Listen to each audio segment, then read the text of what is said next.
And this is the best thing I've ever read in my life. No shred of exaggeration. I'll come around here so you can hear it properly.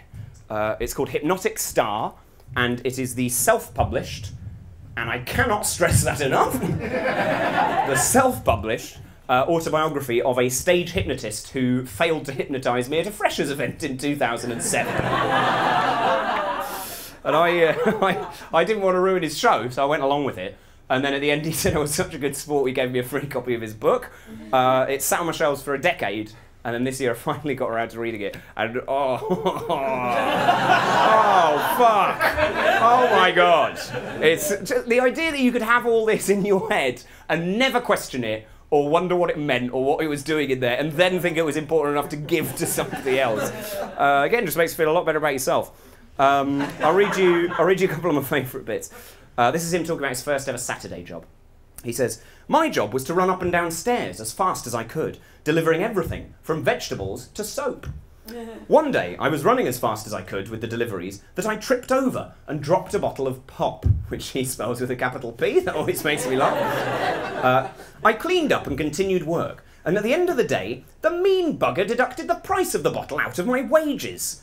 After this incident, I left my Saturday job, and years later, while walking past his premises, I was pleasantly surprised to see police surrounding his shop.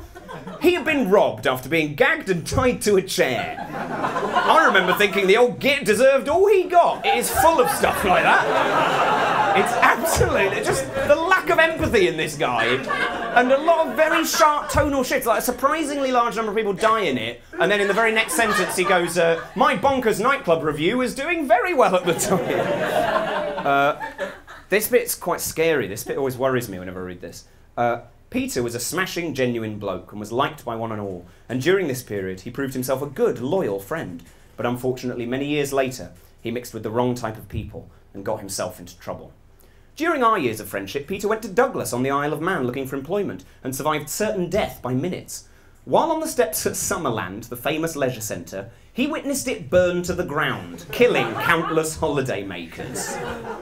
And this next sentence astonishes me every time I read it, considering what he's just said. So he says, "He witnessed it burn to the ground, killing countless holidaymakers. I've not seen Peter for many years, and sadly, I'm told he's a different person now." Yeah, you would be. You would be after that. Very good book. Very, very good book. My favourite bit in it is he gets married and he has a kid, and then his wife leaves him, takes the kid, and he only sees the kid at weekends. And he describes a weekend with his daughter. She's 3 years old at the time, and he says she comes running up to him, throws her arms around his neck like that, and she says, "I love you, Daddy." And his exact words in the book, the way he describes his reaction to it, is he says, "It sent a chill down my spine." and it made me wonder where children get their ideas from.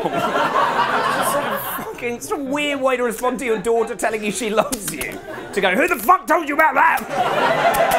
"I never told you about that."